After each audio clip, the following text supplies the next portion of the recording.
Ricmotech high-performance sim racing equipment. There's only one place to go, Ricmotech.com.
Like many of Europe's classic circuits, our host this week has seemingly been around since the dawn of motorsport. Buried in the Ardennes forest and designed to incorporate the roads linking Malmedy, Stavelot, and Francorchamps, this throwback to a wilder, much more unsafe time has by necessity had to change much over the years. No longer the 9.5, then 8.7-mile monster that once included the turn that Sir Jackie Stewart called the most difficult corner in the world, Spa-Francorchamps has said goodbye to the Mazda Kink, but today's 4.3-mile, 20-turn circuit is still home to a Rouge, where F1 drivers still consider it a challenge to go flat out. Welcome to round 3 of the Extreme Motorsports Ricmotech World Challenge presented by Performa Texas Elite Graphics. This week, we travel across the Atlantic Ocean for the first time this season to the home of the Belgian Grand Prix since 1925, Spa-Francorchamps. I'm Greg Ginsberg, and joining me in the announce booth, as always, is Larry McLeod. And, of course, we've got Apex Racing TV's Alex Simpson and Dennis Branch back behind the scenes, pushing all those buttons, making Larry and I look good. So, Larry, 3 weeks ago, we were at the original home of the United States Grand Prix, Watkins Glen, and there we watched Elvis Rankin in his debut for Apex Racing Team eke out a win in a nail-biter in GTE over Orion Racing's Mike Dam. What do you think we have in store for us this week here at Spa? We are at a proper racetrack for these 3 classes that'll be mixing it up. And what that means is that passing is a little bit easier for the fast cars, the LMP2s, to try and get by those GTEs, GT3s. But what it means is the racing will be no less intense because this place is just, it's just amazing. It's massive. You know, you talked about the old 9 mile is gone, but this is still one of the biggest tracks in the world of 4.3 miles around. And it just has some of the legendary corners you talked about, Eau Rouge, Radillon, but you got Poulon, you got Stavelot, you got Blanchimont, and you've got, of course, that famous chicane right before the pitch straight there. And it's going to be intense for a long time because these cars, this track is fast. These cars are going to need to carry a lot of speed. But when you come to that bus stop near the end of your lap, it's going to be down to precision, and that's where a lot of passing is going to happen. And I'm just looking forward to seeing really how these 3 classes mix it up tonight. Yeah, much like Watkins Glen, a track that allows these cars to really open up their legs to carry speed, and I think you mentioned it. This is going to be a much easier track, I think, than what we saw at Watkins Glen, or certainly 3 weeks before that at Virginia International Raceway, where it would have been very difficult for these LMP2 cars to find their way around our GTE and GT3 fields. And yeah, as you mentioned, besides you saying before we went on air that it's probably your favorite racetrack here. It is certainly going to be the home of some great racing tonight between our 3 different classes in the Ricmotech World Challenge.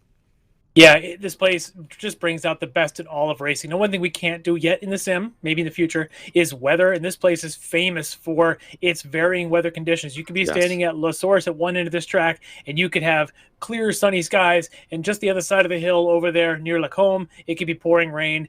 We're not going to see that today in the sim. It's going to be nice, smooth afternoon weather here. But just knowing how vast and how grand this place is, you can see those kind of conditions. And you can almost smell it through the screen here tonight. I just love seeing this place, and kind of wish I was driving tonight. All right, well, let's see if our people watching us at home on YouTube can use that smell-o-vision as we now take a lap around this historic Spa-Francorchamps circuit. Welcome everyone to Circuit de Spa, located here in Belgium. Great to have you with us as we bring you your track guide around this historical road course that dates all the way back to 1922.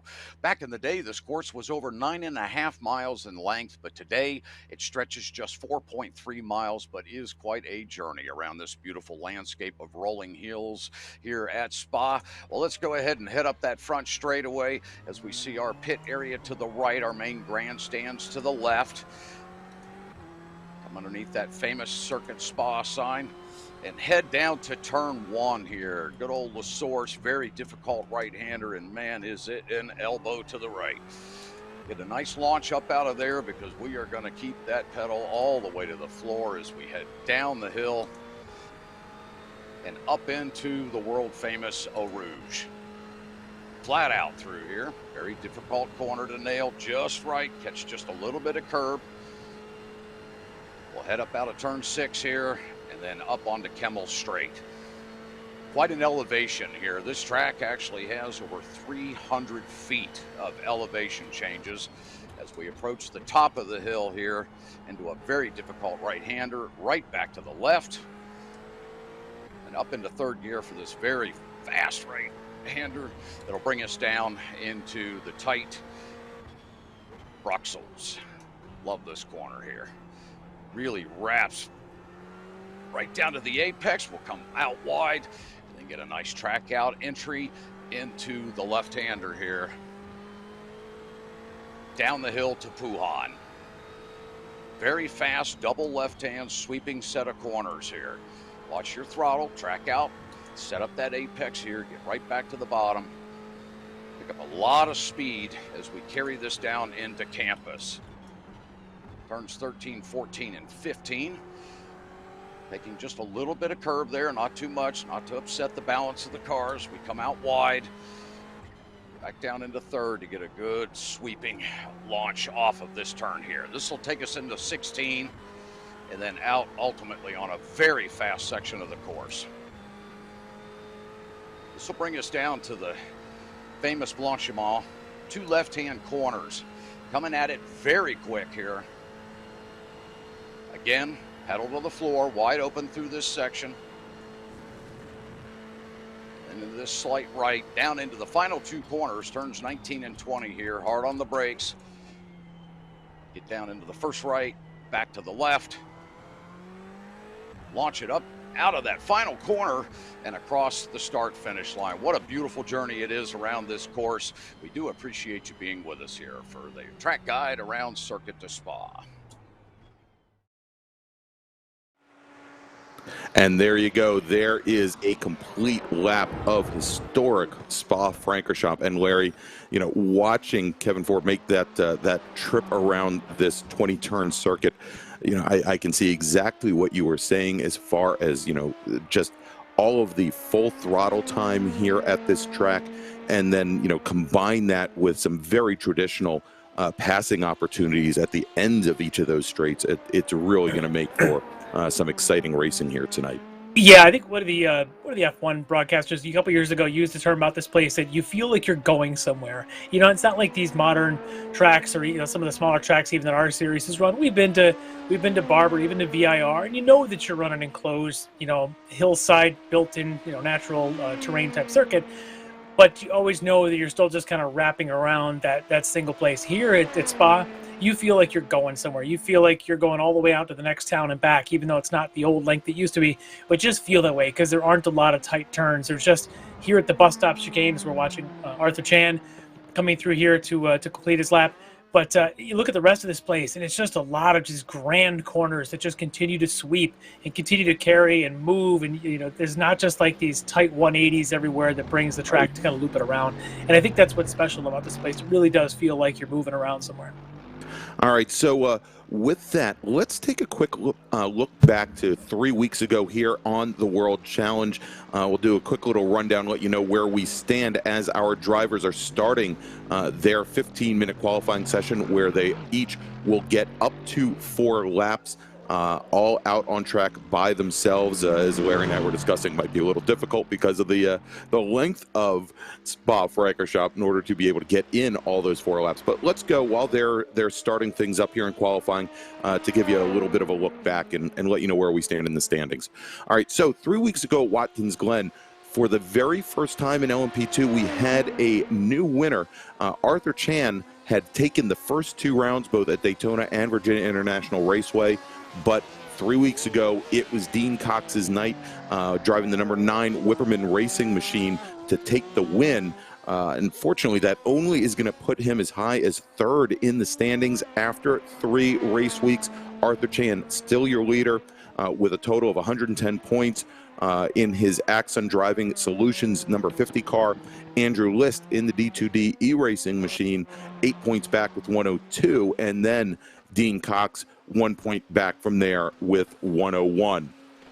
If we take a look now over at the GTE class, and GTE is made up of the BMW M8s, the Porsche 911 RSRs, and those Chevrolet Corvette C8Rs.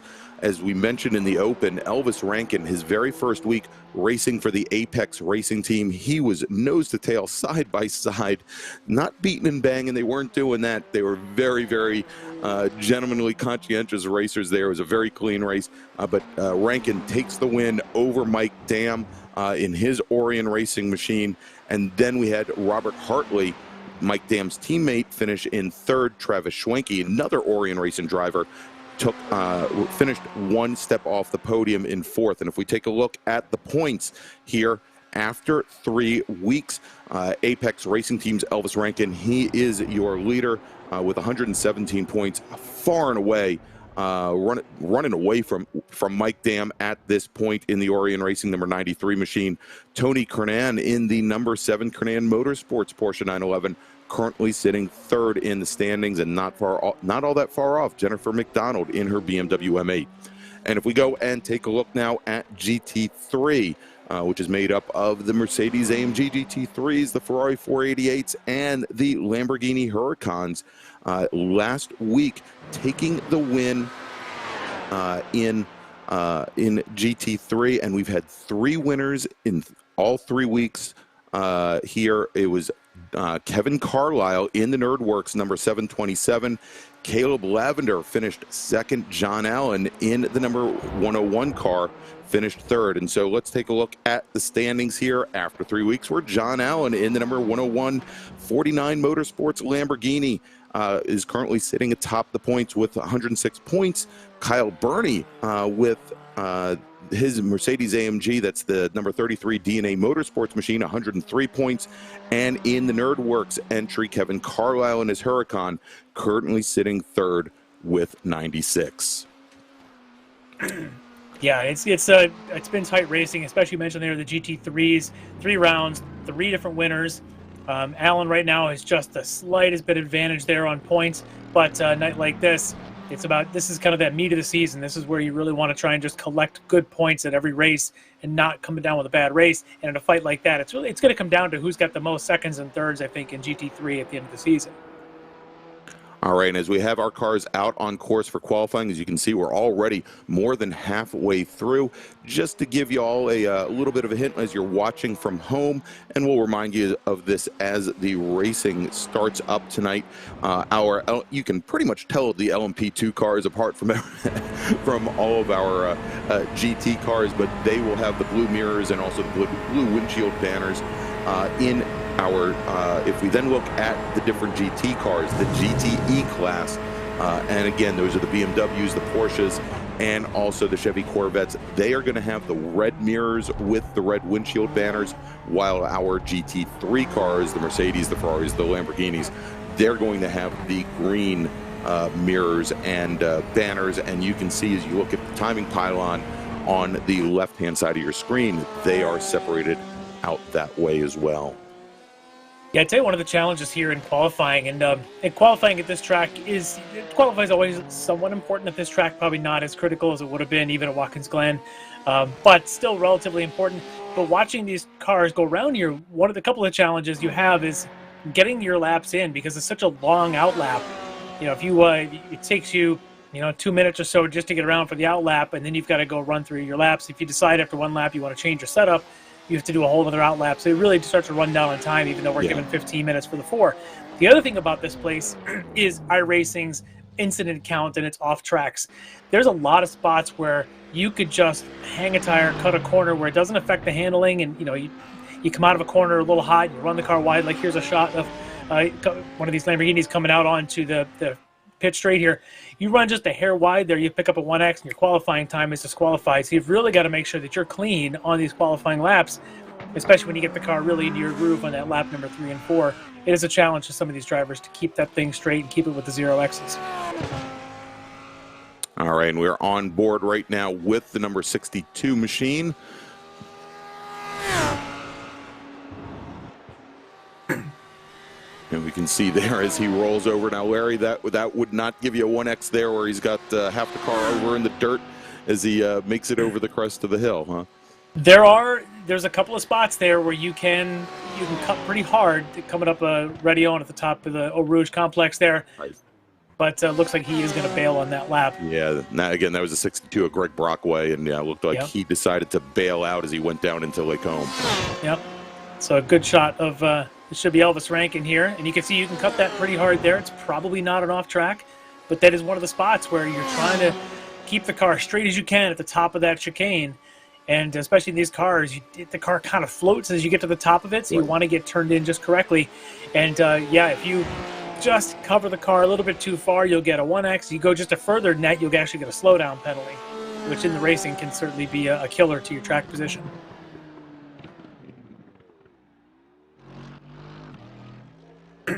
So yeah, you can see in the list of leaders right now in the GTEs, Rankin ahead of Schwenke and Hartley. In the GT3s, Lavender, Verpeikel, and McGrew right now. And in the LMP2s, it's Andrew List, and then Arthur Chan, and then Tyler Gillemette. Arthur actually was the quickest in practice, as he was down sub 2 minutes. He was at about 2:01.9, I think he had done in practice. So right now sitting at that 2:02.0 for him, just right on top of Andrew List's time there. Yeah, now looking at the timing and scoring here, we've got Mike Dam on course. Mike Dam has not set a lap time yet in qualifying, as he is out on track right now. And so let's follow him around. Yeah, and he's on his third attempt. Machine. Yeah, he's at 2.4 laps here on a counter. She's got 2 laps totally done without having one count, and that's, I suspect, is some of that those 1Xs you pick up by going a little bit too tight at the curbs. You can see here he's being pretty conservative, keeping the car on the inside of those white lines. That's one of the spots that you can pick up a 1X if you're not careful. This one here, coming around Stavelo, everybody gets out on that green turf and picks up a 1X there. So Mike Dam did a pretty good job trying to keep this one clean. He wants to be chasing down his ex-teammate, Elvis Rankin, and Dam wants to put himself in the front row of this GTE field if he can pull this off and get a clean one. He's got this lap, and he'll have one more chance at it before the session's over. If he has time, I'm looking at the time in the session. I don't think he's going to have time for another lap. Yeah, it might be very close here as we have just a little bit under 2 minutes left to go. Yeah. He won't be able to get around to pull another one. So this is it. If this lap is all he's going to get to count.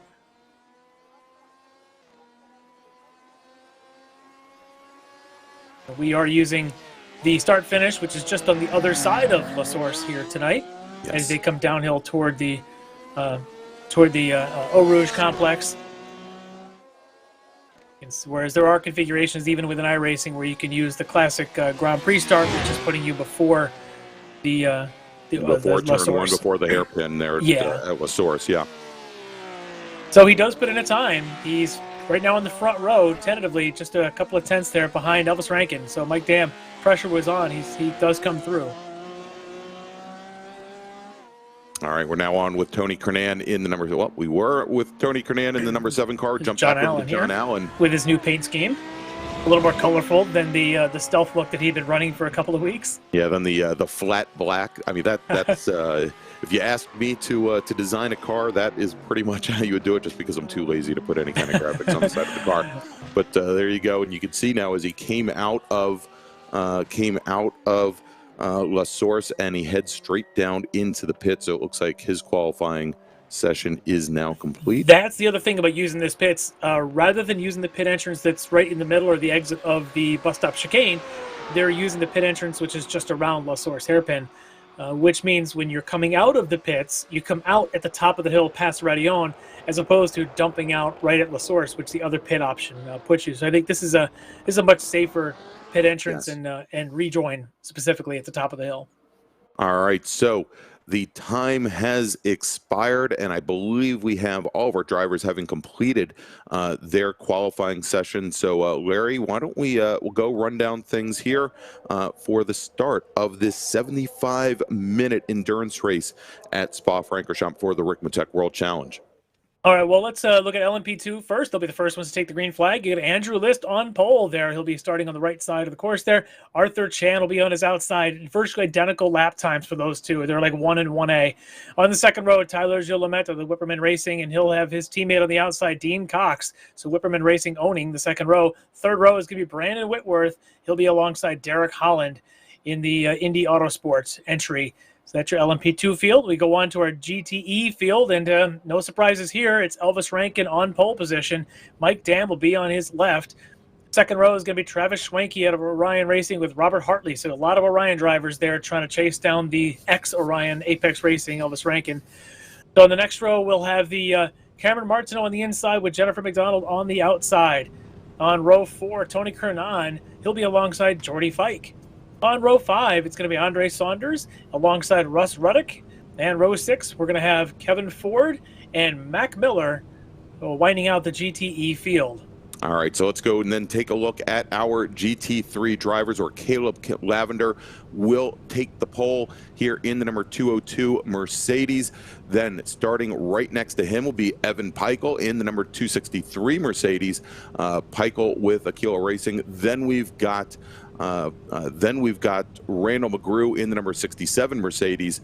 He will be starting third, and right next to him, John Allen in the Defined Auto Works number 101 Lamborghini. Then we've got Jason Burney in the number 15 Mercedes with Jeff Jacobs starting right next to him. Then we've got David Payton in the D2D Racing number 64 machine with Bobby Childs, his teammate, in the number 88 machine starting in 8th. That makes up your 4th row. Starting on the 5th row, Jeff Wills in the Frito Sport Racing number 74 machine with Chris Thorman, another one of our D2D Racing entries in the number 60 car, starting in 10th.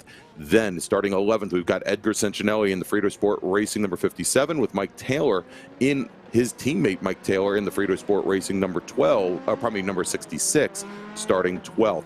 Then we've got Greg Brockway in the number 62 machine. He'll be starting 14th.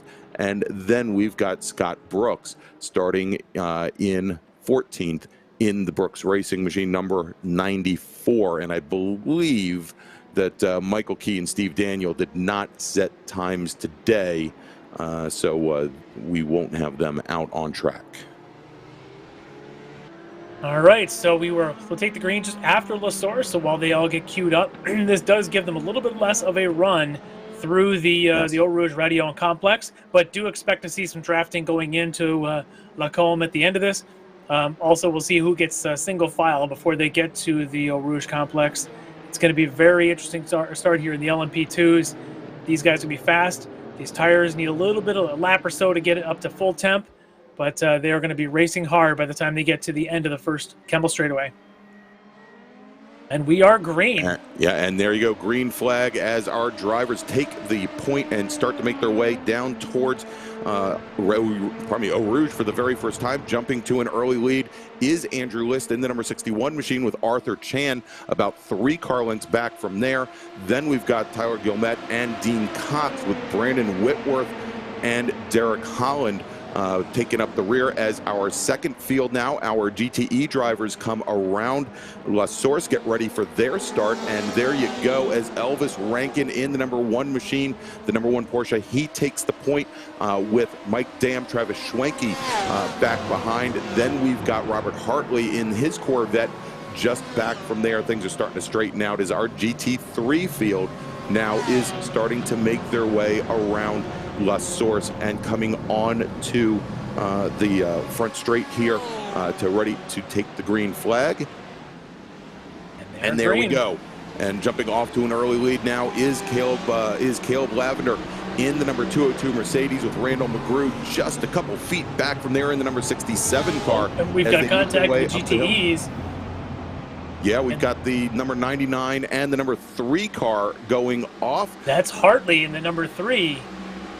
And yeah, and Jennifer McDonald in the number 99 machine, who's sitting up very high in the points right now. And that's going to drop those drivers all the way back to the tail end of the GTE field, back to 9th and 10th overall. We've got some side-by-side racing going on here in our GT3 start with the battle of the Italians there, the Ferrari and the Lamborghini going side-by-side through Lacombe. Going to have to get that sorted out by the time you get to this off-camber plummeting downhill hairpin here at Brochet. This is just one of those probably the most difficult corner on the track, because the bottom just drops out of it. The car just has no grip, but then you want to get all set up for this downhill stretch to Wuhan, as these drivers seem to have finally made their way to single file here in this GT3 field.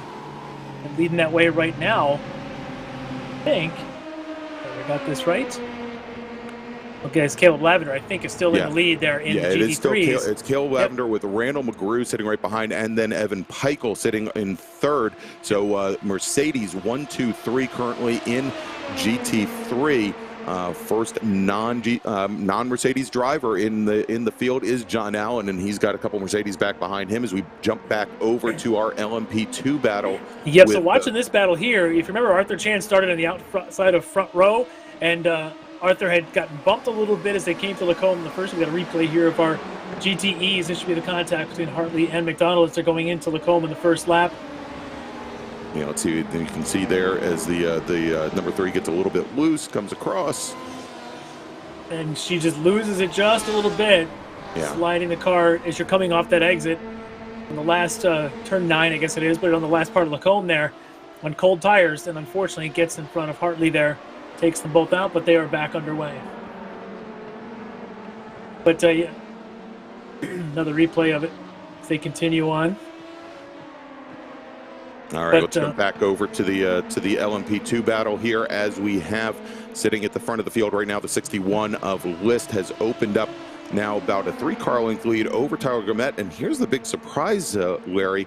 Arthur Chan, driver of the number 50 car, having won 2 out of the 3 rounds so far on the World Challenge, sitting back currently in 4th. Oh, and running wide there. That'll pick up a 1X for him. Does not interrupt your speed or anything, and there's no time delay or any kind of penalty for that. But yeah, on the opening lap, as we were watching the other starts, the GTE, GT3 fields, Arthur and one of these 2 in front of him, I don't know if it was Gillimet or if it was Cox, but he came together with one of them in the middle of the Lacombe chicane, through that chicane, and got shuffled back a little bit, was able to resume, but he's going to need a little bit of draft to try and make a pass. Now, the problem is he's got the 2 teammates of Gillimet and Cox in front of him, so it's going to be tough to pass them both. And if you'd seen, as we had just picked up the camera on them on the last time through, it was a good draft for Arthur Chan as he came down the Kemmel Straight, and he went to go make a move, but had a really successful block for Cox on front of him. And you can see here also a lot of positioning going on down the straightaway as we watch a pass for the lead now, as Tyler Gillimet has taken the lead over Andrew List. Again, using that draft to his advantage down that long Kemmel Straight.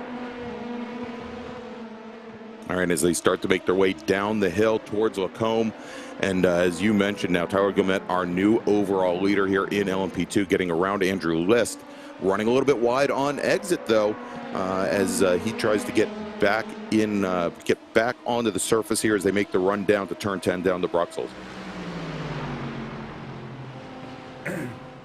Yeah, we watch these GT3s now making their way to the bus stop. Just a little bit of a gap there for Lavender. He's got enough comfort to be able to break his own line, but this is where a lot of action happens going through this bus stop chicane. Just, it's so tight. It's after a nice long straightaway there past Blushmount, and easy to set somebody up. But if you have a good run off of Stavelo and through the Blushmount section, you can hold that lead, but you've got to be really good at those couple of right-handers down there at Stavelo. All right, and as you can see there, sitting in the top 3, we've got the 3 Mercedes with John Allen's Lamborghini sitting back in fourth. Now we do have here for Spa some balance performance adjustments across the board for these cars. No changes for the Mercedes nor for the Ferraris. However, the Lamborghinis, they are down just a little bit more than, just actually a little bit less than 1 horsepower. Should not affect the cars all that much, but as you can see right now, the majority of our top 6 cars are all Mercedes, the one exception being John Allen. Yeah, and he's trying to keep up with these Mercedes up there, but it's not easy. The Mercedes have got a pretty strong power plant here. They really do get the power down well, especially coming out of La Source Hairpin, and it just doesn't seem to be as quick if you're driving the Lamborghini tonight than if you were to drive the Mercedes. And a lot of action here as it looks like List is trying to get that spot back. And going wide. He's going to have to serve a penalty to do that. Yeah, he's going to have to let off now as the List goes and runs a bit wide there.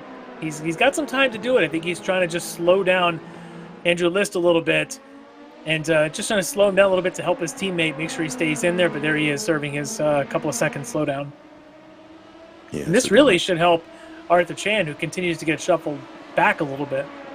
Yeah, I was going to say, as the two teammates there, as Guillemette and Cox were kind of, you know, I don't know if they were trying to back Chan up or they're necessarily doing that this early, but certainly not helping out that number 50 Axon car. But should now at least have a little bit cleaner run up towards the front of the field. Well, now you got Brandon Whitworth, who did not have a good qualifying session, but we know that he's got speed. We've seen him winning a lot of races, whether it's here or whether it's in the TCRs. And so you're going to see him also be able to be in this mix. But Arthur Chan now has to get around him. He thought, well, okay, at least I can get around Tyler Guillemette, but now he has to work his way around Whitworth if he wants to get back up into that top 3. And now we've already got traffic between the LMP2s and the GT3s. Wow, and the 62 car having to make a last-second adjustment there. That was Greg Brockway. I think went to the apex and realized that he had 6 LMP2 cars sitting right underneath him, trying to get to that same apex, and last-second adjustment there going into the chicane to round out lap number 3. Yeah, and if you're one of those LMP2s, you want to get by the GT3 now. You don't want to have to go side by side through the through Eau Rouge, Radion. You just want to get that done. But it did seem to help Andrew List a little bit, but we got a really good run going here for Arthur Chan. Great run for him. Great able to take the outside, but he's on the outside under brakes. Yeah, going down the Long Camel Straight here, heading into Lacombe. And he's got pace, as I mentioned. He was the quickest in practice. He started on the outside of front row, basically at the exact same time as Andrew List. So the two of them are clearly got the pace tonight. But Arthur Chan able to make that move around Whitworth. We've already got a stranded car there on the inside of the Bruxelles corner there. So we'll see who that was. But yeah, these guys, though, don't seem to be slowing down at all. List, then Cox, now Arthur Chan, top 3 in LMP2 as we kick back over and take a look at our GT3s. Still your 1, 2, 3 kind of pulling away a little bit from John Allen. Yeah, and on our top 2 cars, Lavender and McGrew starting to pull away just a little bit from Evan Peichel here. Yeah, Lavender really has got some great pace tonight. He's just flying around here in this AMG Mercedes. And by the way, I really think AMG has got the best sound, the best engine sound in the entire sim. I know some folks like the Porsche sound and some of the others, but there's nothing like a big, giant, big block German motors just pounding pistons underneath the hood. Proper front engine. It's beautiful. As we look over at the GTEs, as we are on board with Russ Ruddock, a little bit of damage there on the front of Hartley's car. That was from the incident there at McDonald. As Ruddock has gotten shuffled back, and now watching McDonald and Hartley go on by. These are the two that tangled on the opening lap. Their pace is off a little bit. They're still only running 2:13, 2:14. We're at the front of this field. Rankin and Dam are running 2:12s.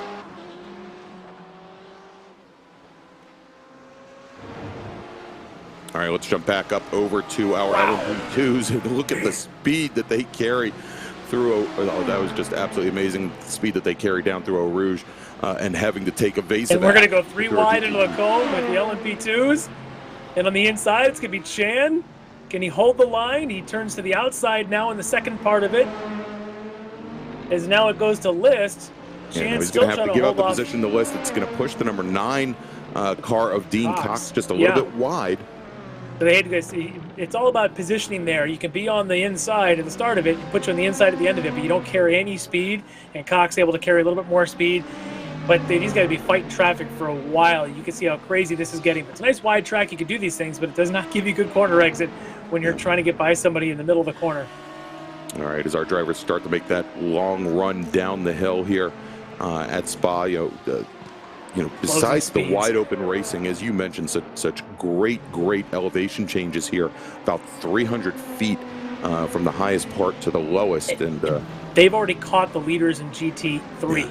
That's John Allen they're going by now, and by the time they get to bus stop, they'll be right on the heels of should be Peichel, McGrew, and Lavender just ahead of them. And there they are. There they are. There's Lavender. He's going to have a whole bunch of LMP2s going around him. Oh, no! That's your leaders of both classes tangling up. Oh, my goodness. And Lavender goes airborne. There goes Lavender. There goes, oh, my gosh. There goes Lavender. There goes that was your leaders, the LMP2s as well. So that's going to hand the lead right now in the overall into the LMP2s to, I believe that's going to be Gillimet and Chan, or is that Whitworth? Yeah, Whitworth, and I believe is still there. Actually moves to the lead now. Whitworth and Holland. Yeah, and we've got List and Cox into the pits now in LMP2, and that means we have a new GTE leader, probably GT3 leader, and that is going to be Randall McGrew with Evan Peichel.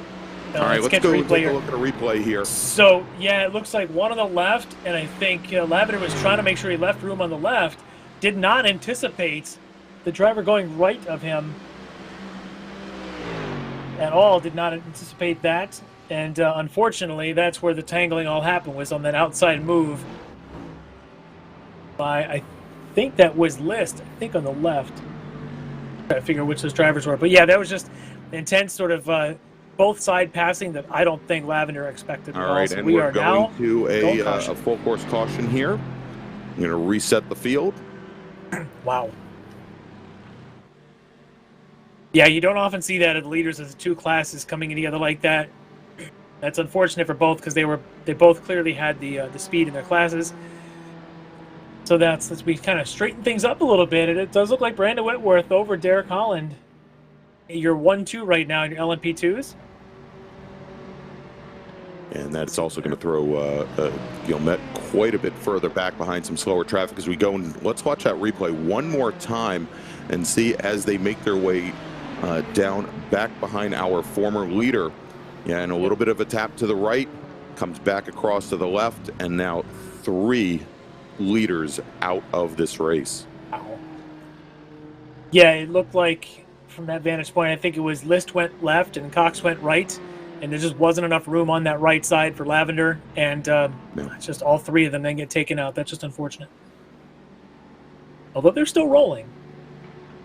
Well, all right, so let's go and reset the field. We're sitting at the top of the order right now is Brandon Whitworth in his number 42 machine, with Derek Holland running second, Tyler Gilmet third, Arthur Chan, winner of 2 out of the 3 rounds so far here in LMP2, is currently running in 4th. In GTE, your leader currently is Elvis Rankin in the number 1 Apex Racing machine, with Mike Dam running second. There's Elvis in the number 1 machine making his way through.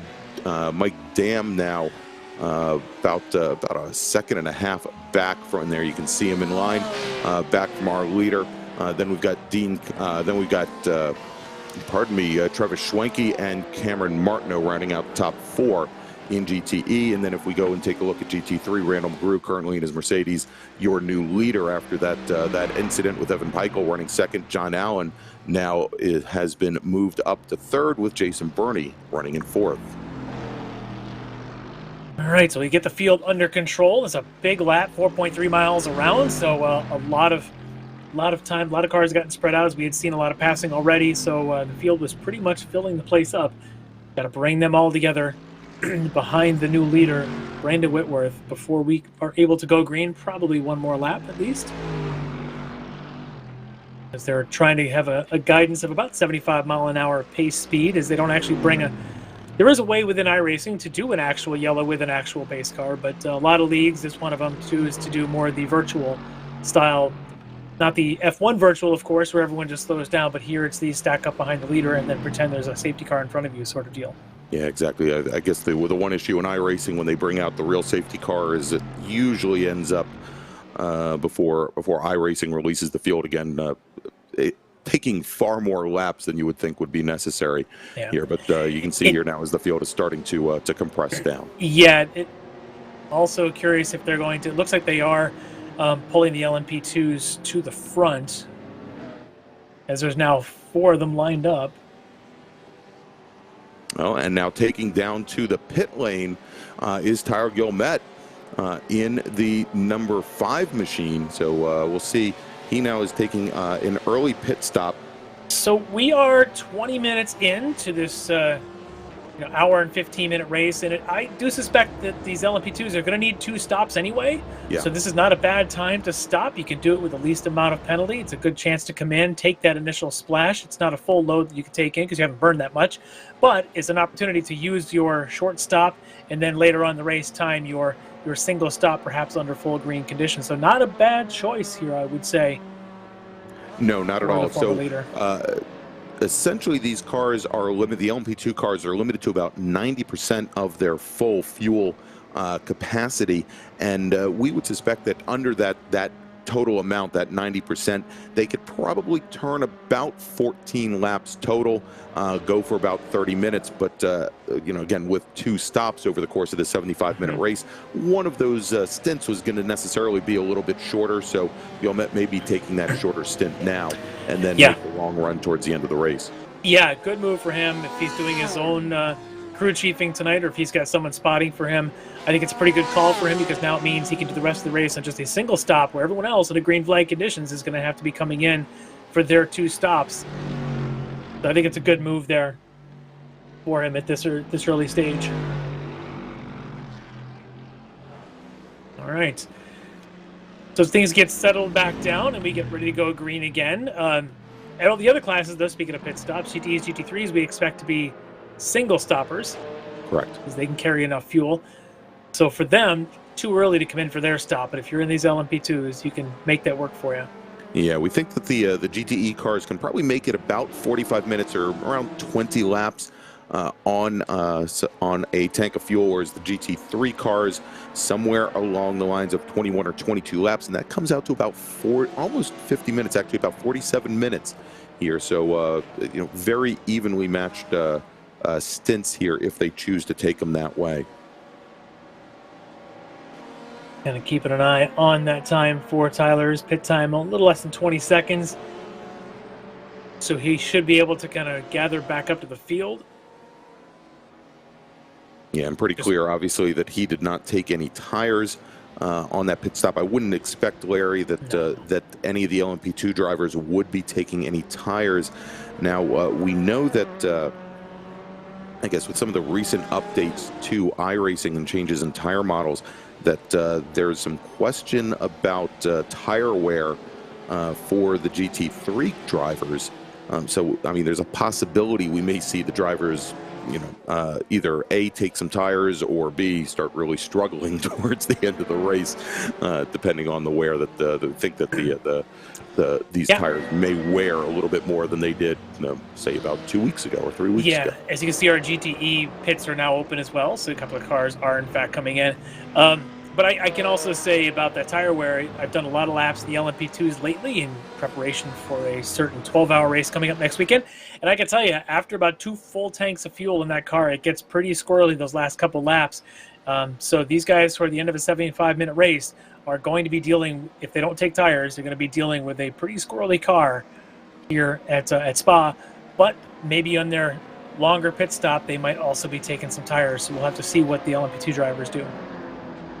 All right, now, Larry, we've also noticed Andrew List has been kind of blinking in and out over the course of the race. Is that, you think that could be an issue for him as this race continues on? It looks like some networking issues or possibly issues for the drivers around him. It's never confident inspiring when you are the driver and everybody around you disappears, or when you're the other car and the guy in front of you starts bouncing around like a bunny rabbit. It's never confidence inspiring. You never know if you can make that move and where the other driver is going to reappear mid-corner. And you always worry that you might do an overall complete, your signal drops beyond levels, because if that happens, then your night's just over. And that's just we have seen that once or twice over the couple seasons now in the Ricmotech series, but let's just hope that doesn't happen tonight to any of our drivers. All right, looks like Bobby Childs now has taken to the pit lane to take his first stop of the evening. Yeah, quite a few drivers are taking their advantage to be able to try and do this now. It seems a bit early, but if you had any kind of damage, I guess you can try to come in and try and repair some of that as well. All right, and as you can see, Elvis Rankin now has made his way back out on track after his pit stop. And interesting, I'm looking at that stop there. Also, I think Arthur Chan may have also come in and for a pit stop at one point along here. So, as of course did Cox and Andrew List. And that group is back together at the front, as they're going to do funny how that works starts. out. Yeah. And all 6 of them are back together here for when we go back to green flag racing. And they did just tell the drivers they're going to do separate green flags for each class. You can see already the LMP2s have separated themselves with the GTEs behind, GT3s later. So that's part of the reason why this has taken a while. They wanted to get everybody all sorted out. Probably a good move. But I find this interesting that we do see that the incident is under review between Andrew List, Dean Cox. So right now they are at the tail end of the 6-car LMP2 field, but I would not be surprised to see some penalties handed out by the marshals here shortly. Waiting for a green flag. It'll be a manual call from the marshal. And there it is. We are green once again for LMP2, waiting for the GTEs, GT3s to get their chance in a minute. And also waiting for the official call on the incident there between Cox, List, and of course Caleb Lavender, who's involved from the GT3 side as well. All right, as our leader, and now let's go back over for the start in GTE, as we have sitting right at the front of the field right now, Mike Dam with Travis Schwenke right behind him, and then Cameron Martineau as they make their way down the hill. And there we go, green flag for them. We're back to full course racing here in GTE, as the LMP2 battle tightening up here quite a bit, as Arthur Chan and Derek Holland now side by side as they come through Lake Combe and on their way, starting to make their way down the hill. Now let's jump over here and take a look at our GT3 battle with the Mercedes starting to make their way up the hill, and sitting at the front of the field now is Randall McGrew with Evan Peichel and John Allen in the 101 machine here, sitting back in third position in his Lamborghini with Jason Burney, the 3rd Mercedes of our top 4, sitting in 4th. Yeah, this little restart is probably going to help John Allen the most, as he was able to not only gain a spot, but able to get back together with that front group. It's whether or not he can stay with McGrew and Peichel, as McGrew, Peichel, and of course Lavender had started to pull away from him earlier before the yellow flag. Up at the front, I'm sensing a little bit of desperation on the part of Arthur Chan, as he does not want to let Brandon Whitworth get it all away from him. As you can see, you watched him do those passes on Derek Holland, going through those tight hairpins. He wants to make sure he sticks with Whitworth, knowing there's a good chance that there may be some penalties to come for List and or Dean Cox. Well, and the penalties have been assigned. Dean Cox has been given responsibility for that incident and has been assigned a drive-through penalty. So that will be he'll be coming down the pit lane within the next few laps, and that will open things back up for Tyler Gilmette and Derek Holland as well. And there you go. There's Dean Cox into the pit lane for his drive-through penalty. Yeah, I think that's the right call there in that incident, but we move on. But what that does mean is, up at the front, it means that Arthur Chan's got to keep fighting to hold on to and to get to that lead, trying to chase down Brandon Whitworth. As you can see him, the battle here between Holland trying to chase down List. List trying to catch up to the pack in front of him. I don't know if he's got any damage on the car. Does not look too bad. Yeah, it doesn't look like he does, no. Not better. He was in the pits for a while, so I wonder if he had a little bit of repairs done while he was in there. All right, as they make that downhill horseshoe at Bruxelles and then make their way up to, I guess, what is now known as Jackie Ick's corner, and then make the run over towards Puhan. You can see there is indeed that Holland starting to fall, Holland and List going at it, with List starting to fall off the pace of Arthur Chan and Brandon Whitworth just a bit here after this restart. I'm just seeing, yep, Arthur Chan now also given a black flag for entering a closed pit. So your Arthur Chan, who's fighting right now for the lead in the LMP2s, is going to have to serve a penalty for entering the pits when they were closed for his class.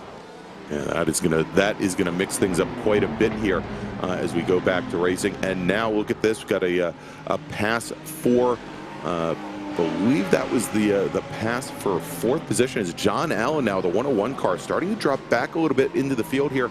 Now falls back into fifth. David Payton in the number 64 Lamborghini manages to get around him. Jason Burney, who had previously been sitting in fourth, he is now your third place runner in GT3.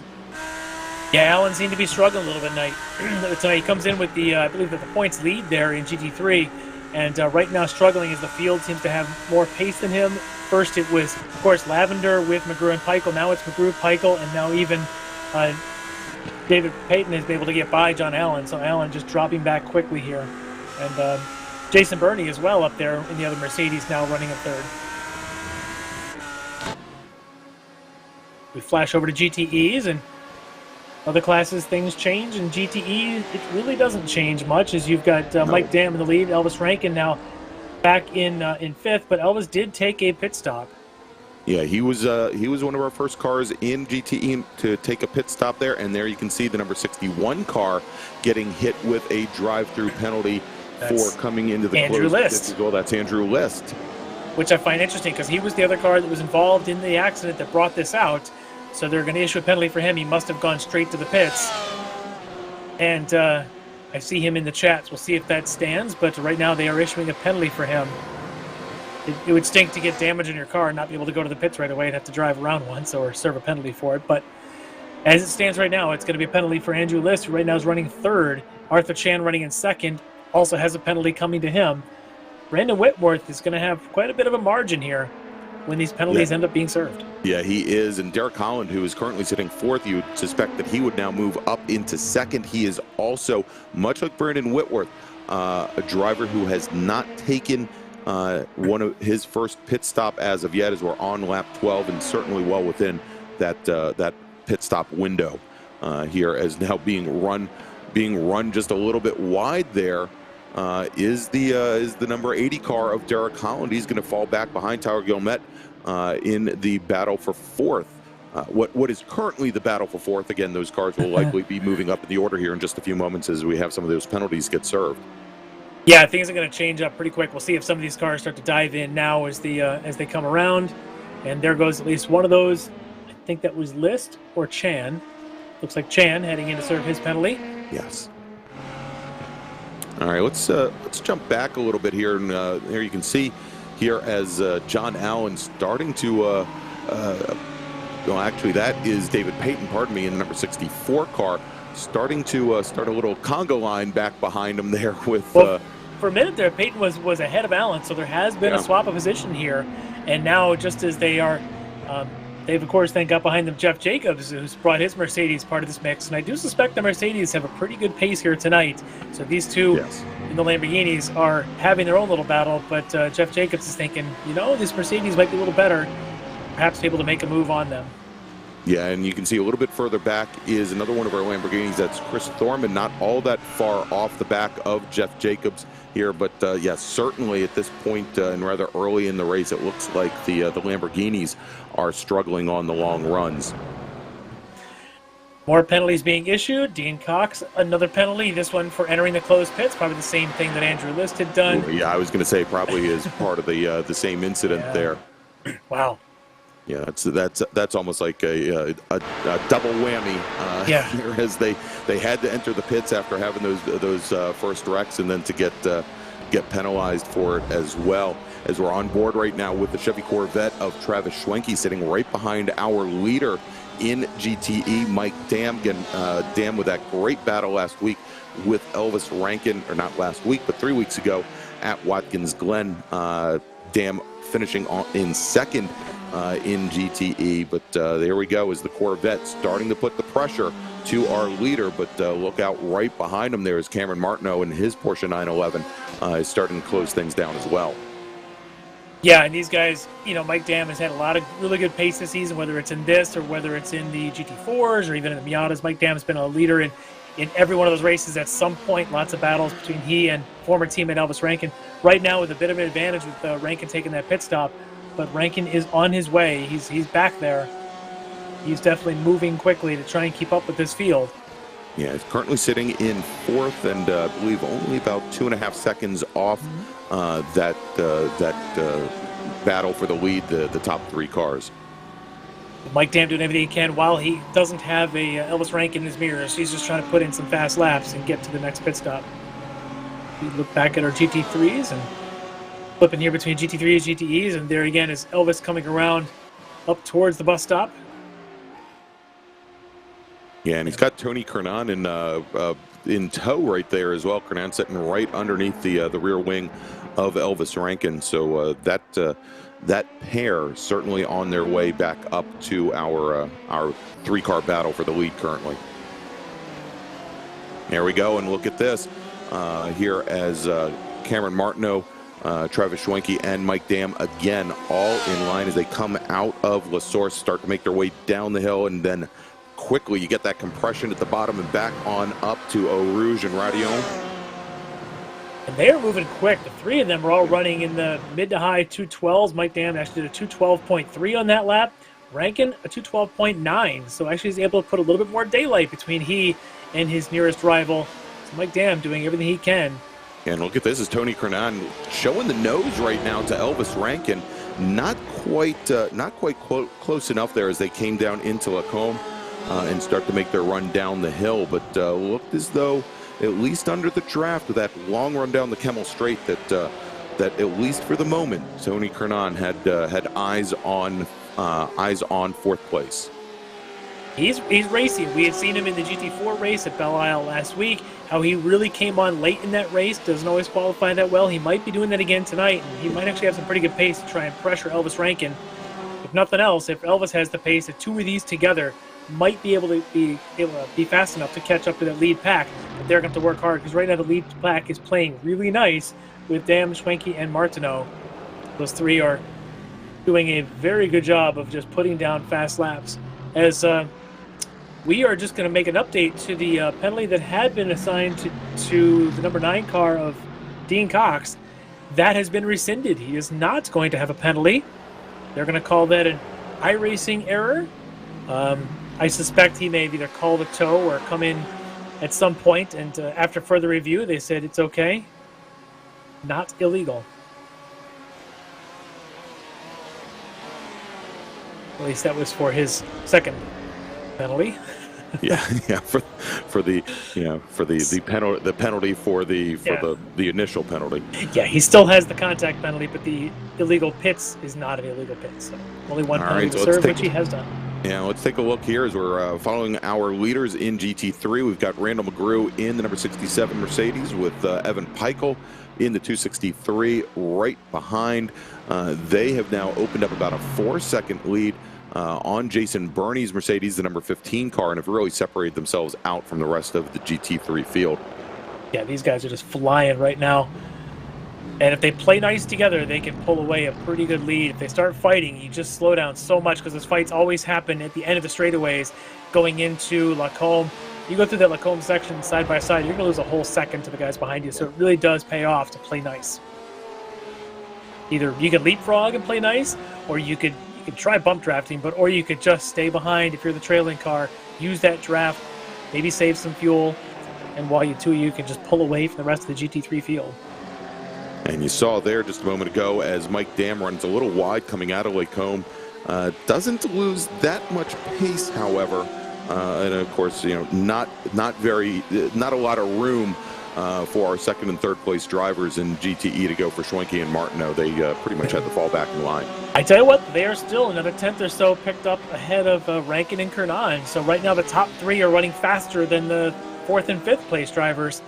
So Mike Dam has got some great pace, and the guys behind him are just sticking underneath that rear wing of that Porsche and using that draft to their advantage and seeing how fast they can be before they get to their pit stops.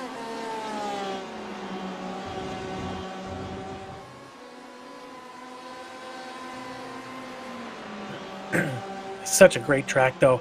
Here at the bottom of the hill, going through the Blanchimont section, it's just flat out. You get to this kink in it, and you just sort of let the car kind of slide to the outside. It's I was just going to say, you just let it kind of drift out there, and you pick it back up, and then they make the run down into the bus stop over here, which you know, obviously was put there in order to slow cars down in the run to La Source.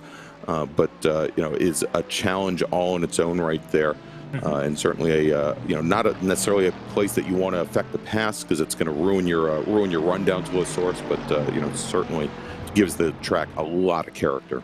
Yeah, and they've changed that bus stop over the years. You know, even back in the 90s, you know, or late 90s, early 2000s, it was a lot more of a harsh bus stop over and back. I can even remember races, you know, Michael Schumacher running with the Ferrari in the late 90s, early 2000s in that configuration before they went to this current setup they have now. Obviously, bus stop named for an actual bus stop that used to be located there, right here near this the town of Francorchamps here at La Source.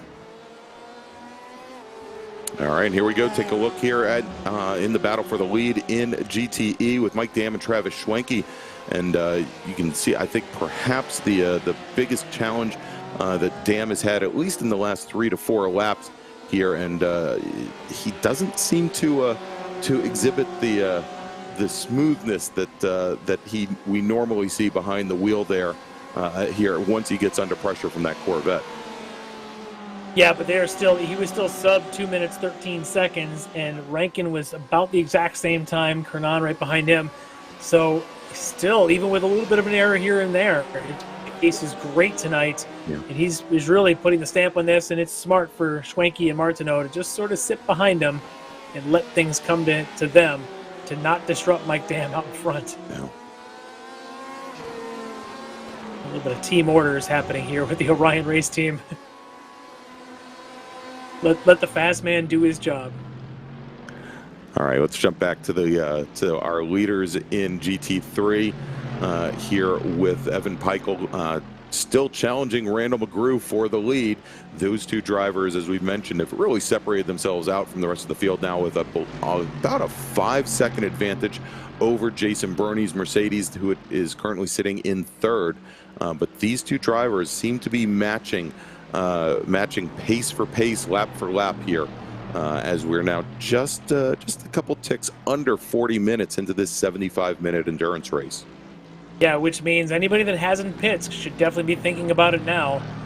And if you're in those with, you know, around 35 minutes left, you're getting close to when the LMP2s could come in for their final pit stop as well. Yeah, again, we suspect that the GT3 cars can probably make it anywhere between 21 and 22 laps here at Spa, and getting fairly close to that to the upper limits of that pit window here as the race goes on. And of course, with the couple laps under yellow, it certainly does a lot of things. It saves a lot on fuel, but it also runs that clock. So the race, not as many hard laps to turn. So you might be able to find the LMP2s. You know, I'm looking at Brandon Whitworth, who has not stopped. He might be thinking he'd make this on a 1-stopper now, rather than a 2-stopper like everyone else. Oh, little contact there through the source between our leaders in GT3. And I even see Evan Peichel, a little bit of an apology there to Randall McGrew, but no harm, no foul. All right, Larry. Well, as they make their way now down and through Eau Rouge, let's take a quick little break. We're going to pay some homage to our sponsors here on the Ricmotech World Series, Ricmotech World Challenge, presented by Performa Texas Elite Graphics, and we'll be back with you in just a few moments.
Ricmotech, high-performance sim racing equipment. There's only one place to go, Ricmotech.com.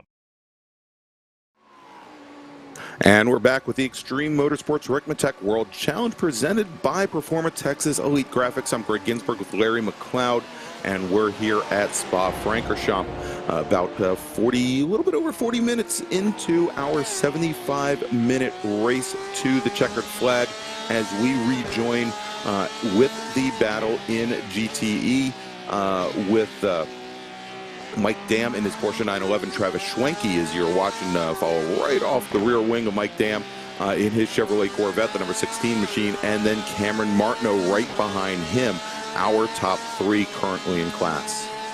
Yeah, and they're just about 4 seconds ahead of Elvis Rankin and Tony Kernan, who have been nose to tail for about the last 4 or 5 laps now, really since the yellow flag was clear, we went green again. But they're not able to make up a lot of time. No. These three up front, they've just been, well, the two have been following Mike Dam's lead and just letting Mike set the pace of this race. But at some point, sitting there in third, Cameron Martineau, not part of the Orion Racing, he may want to try and make a move, or maybe he's just going to play the patient game and wait for that pit stop, knowing his pace is extraordinarily fast right now.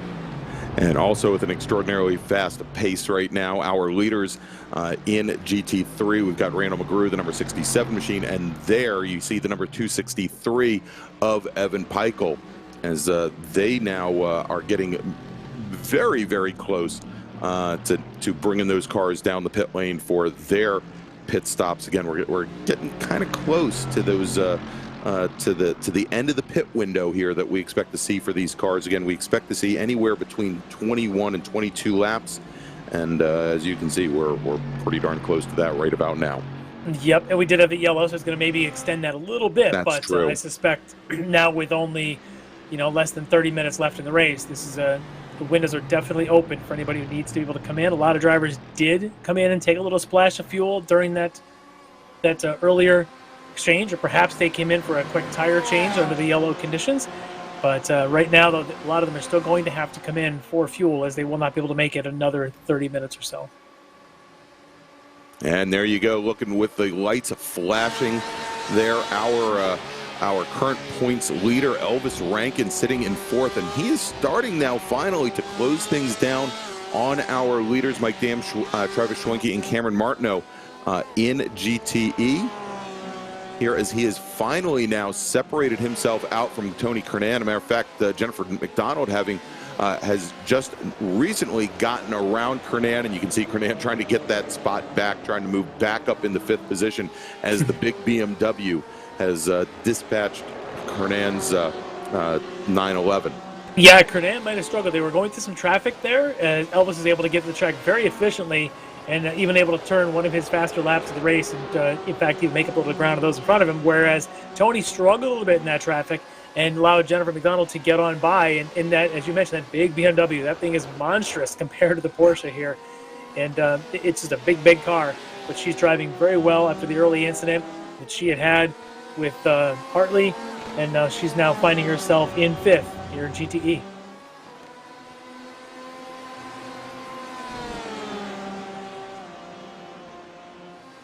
And this top three have just not changed a beat. No, and I think you have not seen, at least for the last 3 laps or so, even the slightest of changes in the gap between them. They all seem to be maintaining just about a half a car length to a car length between them, and it doesn't seem to be affecting those cars any as they now make their way out of the bus stop and make the quick run down to La Source. But I do see a Rankin, a little Elvis, lurking back there, about 3 seconds back from these guys. We'll see what kind of lap time he's putting in now that he's dispatched of his nearest rival with Tony Kernan. He seems to have just put the afterburners on. Yeah. I mean, the last time by, let's take a look here. Last time by, a 2:12.70. That is just about 500ths faster than Martineau, and about a quarter of a second faster than Schwenke and Dam. Yeah, he's making his way. He's starting to make that move to catch up, as we're also starting to see a lot of folks doing their pit stops at this point, so we'll kind of keep our eyes on that. Yeah, remember we see Andrew List now taking to the pit lane for an approved pit stop this time, it looks like, for Andrew List. And now, for the first time in quite some time, our leaders in GTE starting to come up on a little bit of slower traffic. That compresses things down just a little bit here. They caught that GT3 car at just the wrong time. They had to slow down there in the middle of the Bruxelles section there. And if Elvis can make his way by a little bit more efficiently, which I think he might, you can see him lurking back there. It's going to really be another opportunity for Elvis to pick up some time on these front three. Yeah, we'll see if Elvis can get to him as they come out of Stavolo, which is, I think, exactly when he's going to run into those, or run into that slower GT3 traffic here, and that will certainly help him out quite a bit.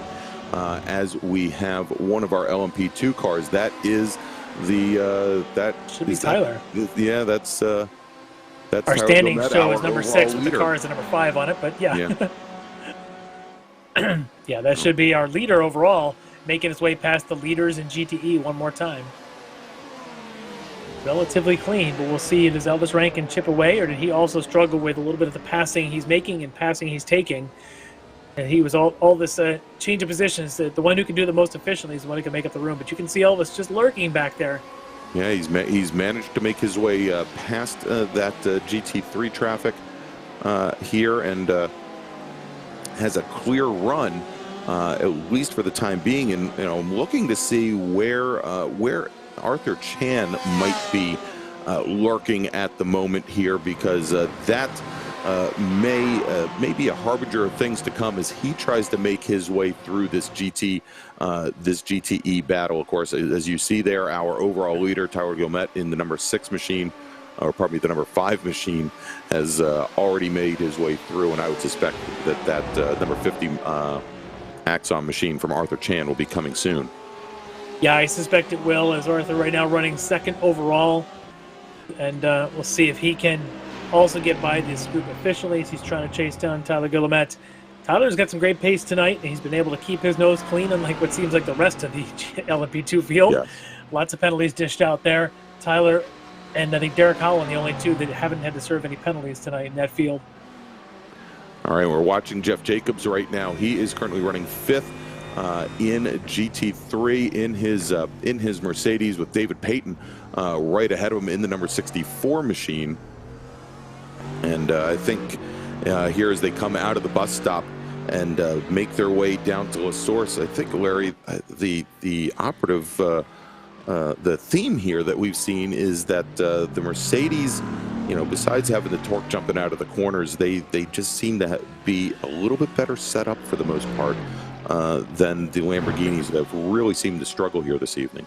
Yeah, and that happens track to track. Sometimes it's hard to get the perfect setup. But these Mercedes have definitely seemed to have nailed their setup, and they seem to have a little bit of extra speed around here. I don't know if it's the consistency, whereas it's maybe perhaps the Lamborghini a little tougher on some of the corners. Certainly bus stop maybe a little bit tougher in the mid-engine car than in the front-engine Mercedes.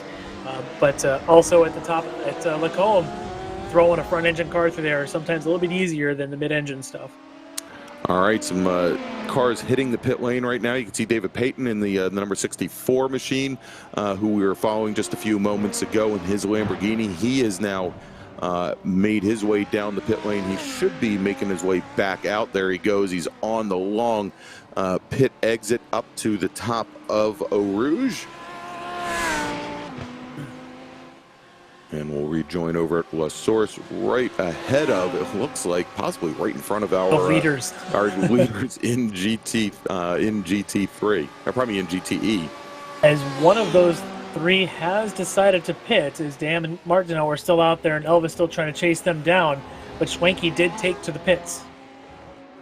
And of course, we know that Elvis Rankin has already taken his first and possibly only pit stop here.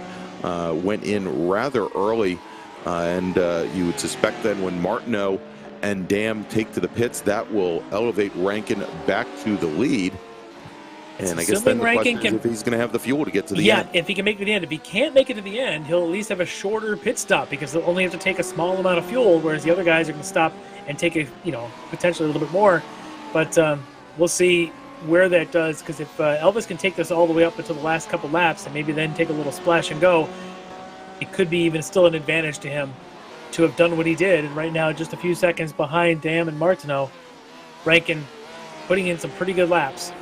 Ooh, a little bit of brake lock up there from Tony Kernan in the number 7 Porsche 911, and he's got Robert Hartley, who got caught up in Jennifer McDonald's issues on lap 1, all over the back of him as they're making their way down. Yeah, Hartley's got some great pace, able to pick up from that early incident you talked about, and be able to put his head down and make his way through. We've seen Jennifer McDonald also doing a good job tonight after the opening incidents to continue to drive well. But Hartley now, it looks like he's ready to just pounce around this Porsche at the next opportunity. And that GT3 car in front of him, that might be their opportunity to do that.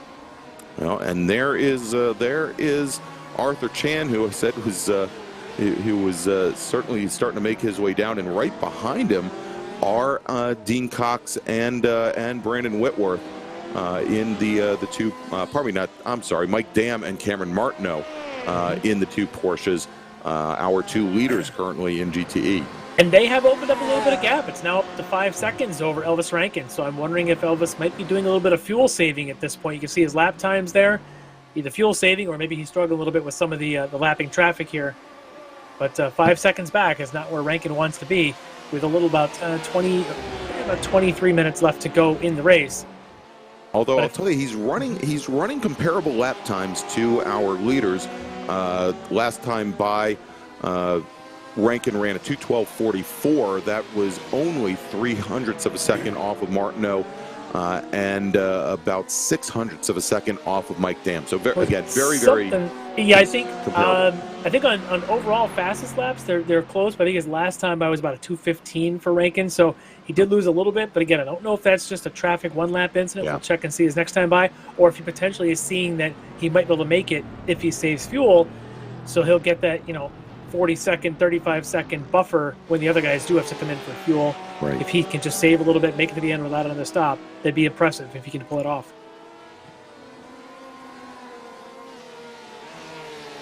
And Hartley is moving up quickly as well, now up to 4th, as he has made his way around Kernan and then Schwenke as well. Right, and of course Schwenke was in for the pit stop, and so I believe that's when Hartley made his way around.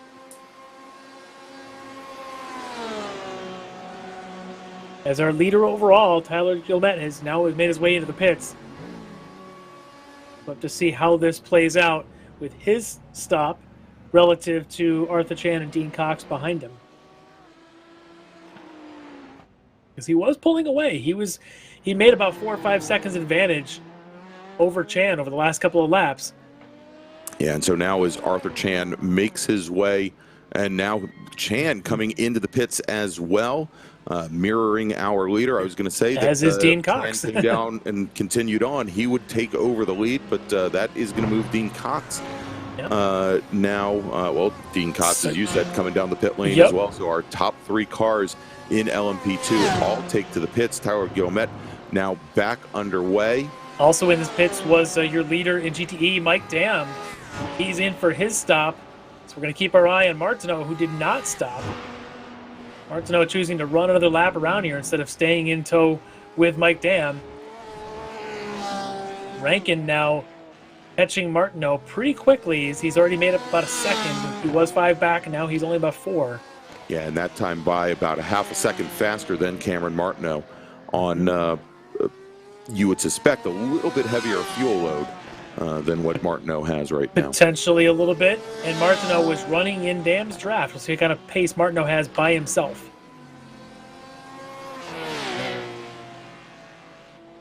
But out in the front, as Tyler Gilmet is now over Brandon Whitworth.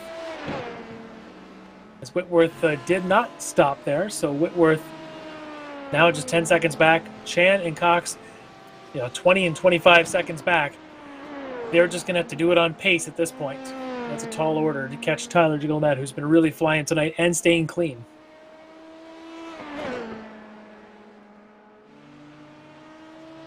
Good shot of Arthur Chan there in that number 50 as he comes down through the Puhan section, just flying in the downforce aided car. As Cameron Martineau now trying to get his way around the GT3 traffic. And that is David Payton in the number 64 machine, I believe. No, I'm sorry. That's the... I'm sorry, that's Jeff Jacobs in the number 38 Mercedes.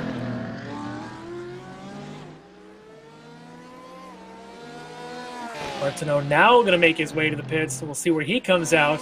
As you remember at one point, and so is Elvis And look Rankin. at this. Yeah, Elvis Rankin now coming in for his second pit stop of the evening.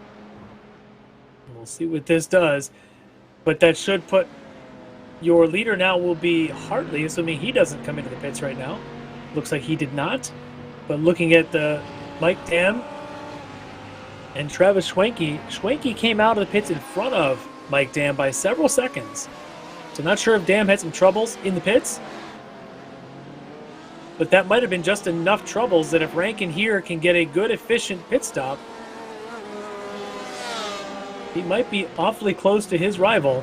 Yeah, I was just going to say he'll be in fact, very, very close to his rival. He's going to be ahead of him by several seconds. Yeah, there's something up with Mike Dam and his pit stops there. As Schwenke now 3 seconds behind Rankin. Rankin, a fantastic fast stop there. He's going to take the virtual lead as, of course, Robert Hartley still has the actual lead in the race. We suspect he'll lead on the stop, but Rankin now 2 seconds ahead of Schwenke, about a second or so on Martineau, and then Mike Dam, who must have had some troubles there, is now back in 5th after the pits.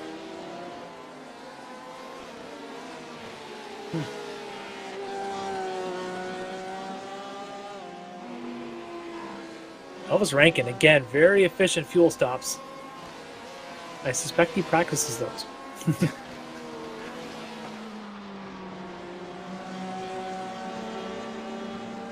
Got a shot of Travis Schwenke there trying to chase him down about 2.5 seconds back.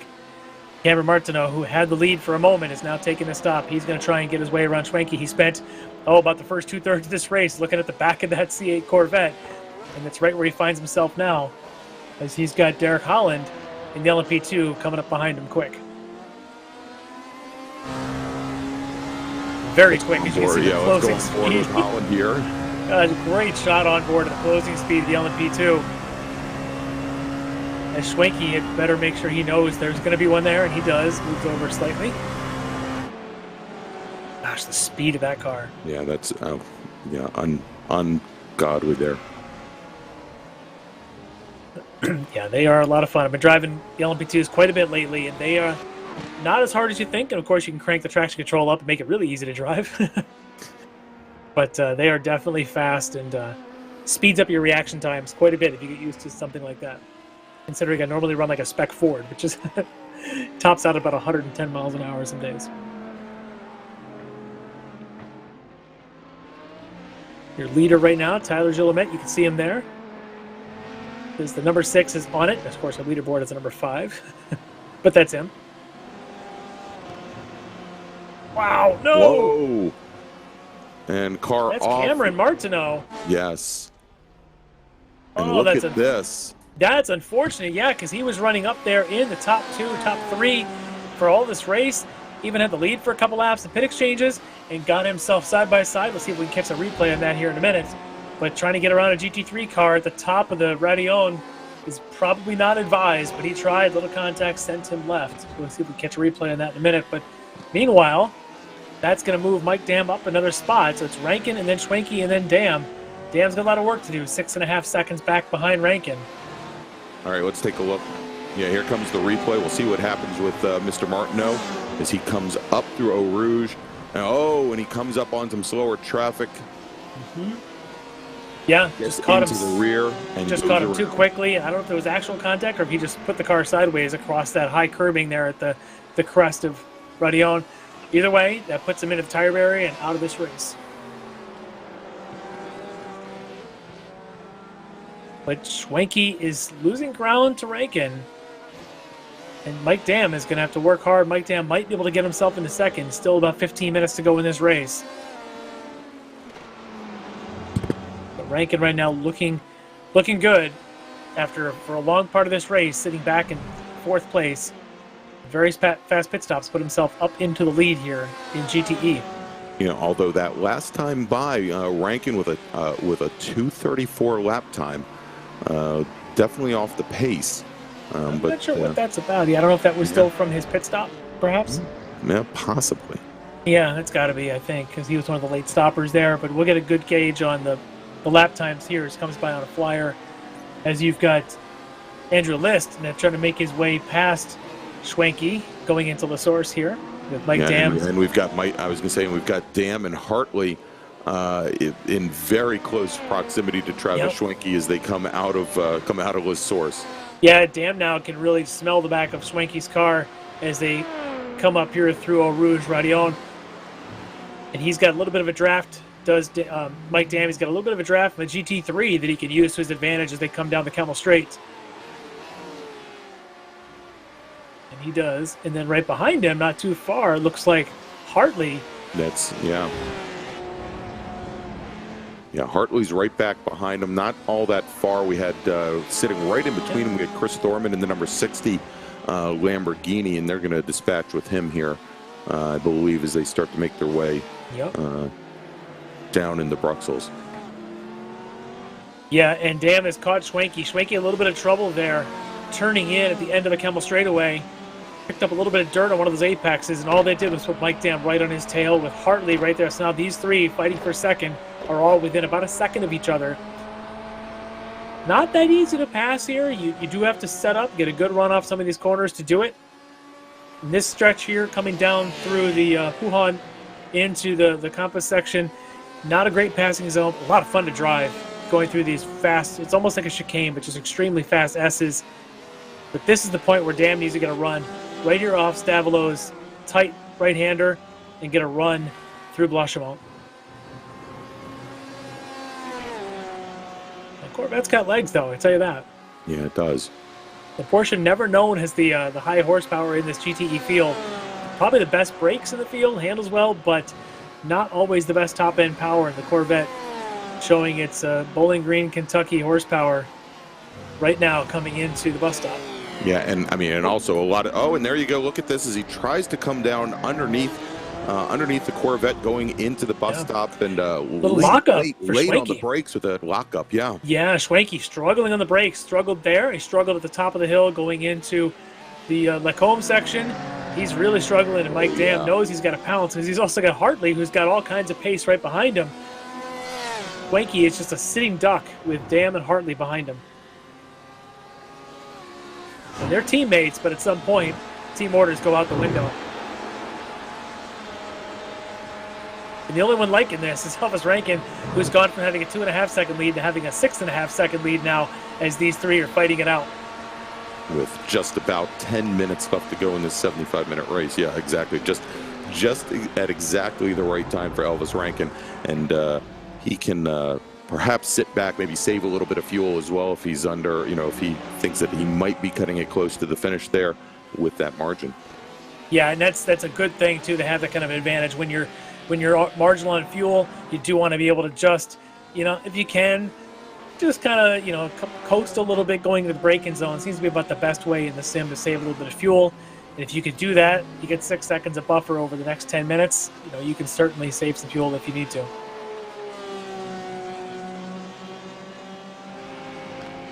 Schwenke able to hold his ground through Lacombe and down through Pujon this time. All right, if we, as we have a couple minutes left to go, as we said, about 10 minutes left in the field here, wanted to just check in with our other two races where Evan Peichel, currently your leader in GT3 with his Mercedes. Then we've got Randall McGrew running second. McGrew about a little bit under 5 seconds back from the number 263. There's our leader in GT3 right now. Jason Burney in the number 15 Mercedes is currently, for now, on that last step of the podium in the number 15 machine. Then we've got David Payton in his Lamborghini and Chris Thorman in his. They are currently running 4th and 5th. I tell you, Peichel's pit stop was about 2.5 seconds faster than McGrew's and about 5 seconds faster than Burney's. Peichel right now, I hope he's got enough fuel on board because he really had the fastest pit stop out here. So if he was able to get in and out that quickly, hats off to him, because that right now has got him in the lead with about 10 minutes to go in this race. It's going to come down to, you're hoping you don't have that extra lap, depending on where the leader crosses start finish at what time, because an extra lap, if you're cutting down on fuel, is could be the end of your night, 2 miles from the finish. All right, and you can see here the battle for second in GTE coming up on our third place runner in GT3, coming up on Jason Burney, and now coming down the inside of Travis Schwenke is Mike Dam, and cannot get quite close enough. Yeah, I didn't quite get the run that Schwenke did. Schwenke had a good draft there behind Burney going down the Kemmel Straight, helped him a little bit, opened up a little bit of margin to Mike Dam. And right now he's just kind of chugging. I wonder if that Corvette's using its tires a little bit more than the Porsche is. And that Porsche for Mike Dam is definitely seems to have pretty good edge through the twisty sections of this track. Yeah, and you can see there that the number 3 Corvette of Hartley, just for the briefest of moments, getting held up by Chris Thorman's Lamborghini. That dropped him back a couple car lengths from that battle for second between Schwenke and Dam. But looks as though he is starting to pick that back up. It didn't lose all that much ground, but he did drop back about 3 to 4 car lengths back off of his original position. Yeah, he did pick up a little bit. Didn't lose a lot after that bit of an exchange there. But I tell you, Schwenke seems to have brushed off those couple of bad corners that he had 2 laps ago, and able to now have just a little bit of a comfortable margin at about 0.7 of a second. I'm also just kind of keeping an eye on LMP2 as Tyler was running in the 2:03. He was running in the 2:07s there for a minute, but his lead now down to just 10 seconds over Whitworth. I don't know if there's enough time in 10 minutes to take out 10 seconds, but Whitworth is flying around here, and if anybody can do it, it might be him today. Yeah, and as you can see there, looking at the timing pylon, it is about 10 seconds separating each of our top 3 cars from Guillemette back to Brandon Whitworth, another 10 or so back to Arthur Chan, currently sitting in 3rd, and another 10 back to Dean Cox in the number 9 machine. Yeah, keeping an eye on him as again, he had been up in that lead. In fact, part of that incident that led to our yellow flag between he and List, and of course at the time the leader Caleb Lavender that was in GT3. So Cox now recovered to currently in 4th, but I'm just kind of keeping an eye on Arthur Chan's another one. It's got some great pace right now. Cut it now to 14 seconds behind your leader, but again, you're running out of time. There's only about 7-8 minutes left. Don't know if there's enough time for these guys to catch up with Tyler, who's just been virtually flawless tonight. Yeah, and there is our leader in GTE, Elvis Rankin, the number 1 Apex Racing entry, and he is being hounded a little bit by the number that is the number 80 car of Derek Holland, currently running a 6th in LMP2, sitting at the tail end of that field, but Rankin right now under no challenge from the rest of the GTE field here with a margin currently of a little bit under 6.5 seconds. So he continues to stretch things out over Schwenke and Dam currently. Yeah, he's just putting in solid laps, trying to just get to the end and win this race. And Dam not able to put the pressure on Schwenke. Really kind of surprised me. I thought that he was going to have the pace here. Maybe he's just waiting until the end. Yeah, and especially after it looked like for a couple of, at least a couple of laps there, that Travis Schwenke might have been starting to use up some of the equipment there, having some grip issues coming out of corners, obviously having some brake lockup issues as well.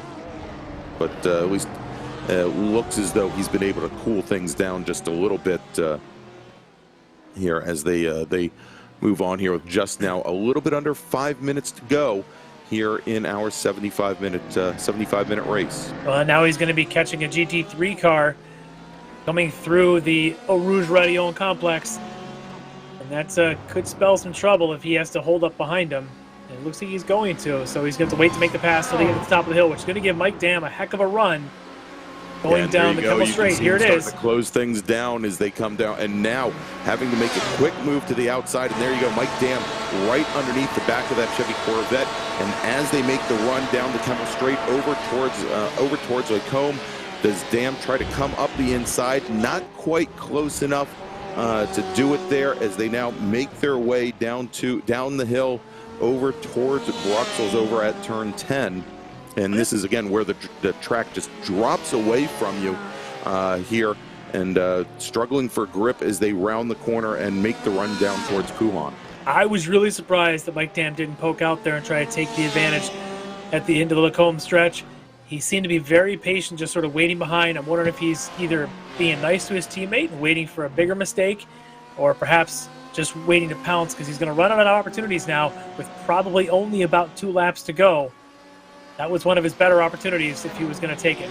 Yeah, I was just going to say that it looked to me as though Schwenke might have waited a little bit too long to pop out from behind that GT3 car and really threw away whatever momentum and pace that he might have had, and it really did appear as though Dam was just sitting there waiting for Schwenke to make the first move, as opposed to setting the pace himself. Yeah, look at, they might get 2 more flying laps by the looks of it. We're about the 112 mark out of our 115. So this could mean 2 more laps and 2 more chances down that Camel Straight and 2 more chances down the Blanchimont for Mike Dam to try and get around Travis Schwenke, although they are making up a little bit of ground on Rankin. I don't know that Elvis is going to make 5 seconds of mistake in the next 2 laps. But a couple things to note here, just looking at our so far in this season, GTE has had 3 rounds. This is round 4. The winner in every one of the previous rounds, you guessed it, Elvis Rankin. And then looking at GT3, it's been the opposites. GT3, we had John Allen took a win, Kyle Burney took a win, Kevin Carlisle took a win, and here you've got Evan Peichel poised to take his first win of the season. GT3 could potentially have 4 winners in 4 rounds. And whereas in LMP2 we had Arthur Chan take the first 2 wins of the series, ending up finishing in second 3 weeks ago. Matt Watkins, Glenn 2, Dean Cox. It looks as though we may have now our 3rd winner out of 4 rounds. Yep, still about 6 or 8 miles to go, but yes, it's looking like another winner to be popping up there in the LMP2s. We have Tyler Gillimet can just hang on for another lap or so around this beautiful Spa-Francorchamps course. And Mike Dam is going to run out of opportunities to make a move on Schwenke. He's as close as he's been coming down to Pujon now. This might be trying to set him up to make a run down to Blanchimont, maybe into the bus stop to try and make a pass. That'll set up a white flag lap, or maybe he's going to wait for the white flag and do it on the Camel Straight. We'll keep our eye on this battle. Dam just needs to get a great run. He's going to do it on the Camel Straight. It's all about La Source. But out in the front, Tyler Gillimet here in this LMP2 car has just been virtually flawless today. Very consistent. Solid run for him with about 1 lap to go in this race. All right, and into the bus stop we go, and out, and it is still Travis Schwenke managing to hold off Mike Dam and Robert Hartley for 2nd here in GT3 as Elvis Rankin continues his run of invincibility, shall we say, here in the class. Absolute stranglehold right now for Elvis Rankin in the GTE ranks. And none of these races does it look like he's going to walk away from it. Not in this one, and certainly not at Watkins Glen 3 weeks ago. This race, he had to fight his way through and manage the race. And there's something to be said about the maturity to be able to manage a race like this, to know to come in for that early stop and then to be able to set up for the late stop. As we've got it run, Mike Dam trying to stay behind Schwenke and make a run down here, not able to do it. As we are on the white flag lap. And there is your... So there's your winner, actually. The checkered flag is out. We thought we perhaps had 1 more lap to go, but since we've got the start-finish line on the back straight coming out of La Source, taking the win is Tyler Gillimet in the number 6 machine. This race is not over yet. The series, yeah. And let's take a look now over at GTE, where Mike Dam has not given up that battle for second with Travis Schwenke as they now make their way here on what is their very last lap. He's going to get one more chance of this to come around Stavolo down Blanchimont to maybe he can make a move into the bus stop, but he's going to have to get a very good run off of this corner right here to make it work. Using all that turf as they come now through Stavolo and start to make their way back up the hill over towards the start, making their way through Blanchimont now. I don't think he's going to be close enough. Schwenke got his own good run as Rankin, 5 seconds up ahead of these guys, is poised to take yet another win. 4 wins in 4 rounds here in GTE, but this is the battle for second between all 3 Orion cars. Schwenke, Dam, and Hartley is going to the bus stop one last time. And he gets back up right to the rear bumper as they come through the bus stop. But now as they make their way down, it is one more corner. And here we go, popping out to the inside. It is Mike Dam, nowhere near close enough. He gets back in line to cover against Hartley as they come through La Source, start to make their way down the hill and across the stripe, finishing second tonight in GTE is going to be Travis Schwenke in the number 16 Corvette. His teammate Mike Dam in the number 93 Porsche 911 will finish in third, last step on the podium. All right, yeah, another win for Rankin, but a great opportunity there for Schwenke to fit up on the podium, up in the second spot ahead of his teammate Mike Dam. And of course, over in the GT3s, your winner is going to be Evan Peichel in that AMG Mercedes. Really stranglehold in this race after the yellow flag, and then just went ahead and had a great pit stop, taking it home to a checker flag victory in GT3. There you go. Randall McGrew in the number 67 Mercedes will finish second, and rounding out an all-Mercedes podium today will be Jason Burney in the number 15 machine. All right, so with the checkered flag out, with our winners in the 3 classes crossing the line, let's take a quick break here, pay some sponsors, thank our sponsors, and we'll be back with you in just a few moments with our interviews. You are watching the Extreme Motorsports Ricmotech World Challenge presented by Performa Elite Texas Graphics. We'll be back with you in just a moment.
Ricmotech, high-performance sim racing equipment.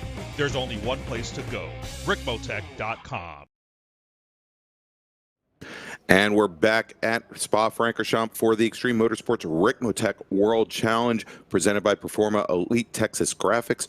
Round 4 now in the books as Tyler Guillemette takes the win here in LMP2, finishing on the second step of the podium. As we mentioned, Brandon Whitworth with Arthur Chan finishing in third tonight in LMP2, with Elvis Rankin taking the win in GTE. Travis Schwenke finishing second, his teammate Mike Dam finishing in third, and then Evan Peichel, Randall McGrew, Jason Burney, your podium tonight in GT3. So let's see here, Larry. I believe we've got our winner tonight, Tyler Guillemette, sitting, waiting in the interview room. Why don't we pull him in and talk to him a little bit? All right. Talk to our overall winner tonight, Tyler Guillemette. So we're here with our winner, Tyler. Tyler, what a crazy race, you know, with the incident, bringing out the yellow flag early on, penalties being assigned all over the place. You seem to have the cleanest race of the night. Walk me through some of that eventful evening for you. Ah, man, what a race. That I don't even know what happened. Like in qualifying, I had a lap in to take the pole with like a 2:01.9, but threw it away in the last corner. Start third. It seemed clean for a while, and then I took the lead from I think it was Andrew, and then next lap got encouraged off the track at Lecum and got a slowdown, and then that big mess down at Blanchimont. I tried to get through it, but it didn't happen. Luckily, I didn't have enough damage to the car where I had to pit right away, and I could cruise around and wait for the pits to open and avoid the penalty. And then that kind of turned into alternate pit strategy, which gave me the lead at the end. Yeah, that pit stop, be able to just get in and out of there, gave you a pretty good margin. But you had great pace at the end of the race. No one was able to challenge you. Is Whitworth and Shan behind you, not able to make any ground on you. How's it feel to get the first victory for yourself for this season? It feels great considering, I can only do a few races this season when my work schedule permits. So to be able to come in and get a victory is awesome. Yeah, well deserved. Great race tonight. Ups and downs for everybody, it seemed. But yeah, you put together a great race strategy and a great performance. So congratulations on the win. Anybody you want to thank tonight? I just want to thank my teammate Dino. We had a little work in the beginning, and then I also want to wish his daughter a happy birthday. Oh, that's awesome. Happy birthday to her. All right. Well, thank you, Tyler Guillemette, our winner tonight in LMP2, and looking forward to hopefully you can make it to the next round in 3 weeks. All right. Thank you. Thanks, Tyler. All right, and there was Tyler Guillemette, our overall winner tonight on the Ricmotech World Challenge. Let's see who we might have up next. There we go. It is Elvis Rankin, our winner tonight in GTE. All right, here with our GTE winner, Elvis Rankin. And Elvis, tonight, lots of craziness, ups and downs, a bit of a pit strategy there, but you came out on top. Walk me through what was happening behind your wheels tonight. Yeah, just a lot of stuff going on. Obviously, the Fortress yellow early. We had burnt off about like 30 liters, and I kind of had a feeling that guys were going to stay out because they wanted to, they wouldn't have enough to get to the finish. I kind of knew if I pit, all right, and I maybe make my way through the traffic, or the cars to the back of the field, not necessarily traffic, but cars to the back of the field, and could stay within like that kind of 3 to 4 second bubble of the front three. I might be in a good spot, so I went for it. I did make a little error, though. I didn't take tires. I felt like I should have, but all good, though. Was happy to come away with the win tonight. Yeah, you have a great pace. We were watching that early little splash pit stop there under yellow and wondering if you were going to make it to the end. Were you thinking for a minute with the yellow flag slowing things down that maybe you could stretch it to the finish? No. It was about 10 liters shy. So it was close, but not close enough. I don't think you can save 10 liters in these cars, so... Yeah, but certainly allowed you to come in for a late splash and go there and be able to resume the lead there. And it seemed that everybody behind you then started battling and kept slowing themselves down and leaving you with an opportunity to just, like you just meant, save those tires a little bit up to the end, come away with another victory. Hard to believe with the battles you've had this year that, this is your 4th win in 4 rounds of this. I mean, considering how tight it's been, does it feel like it's been dominating at all?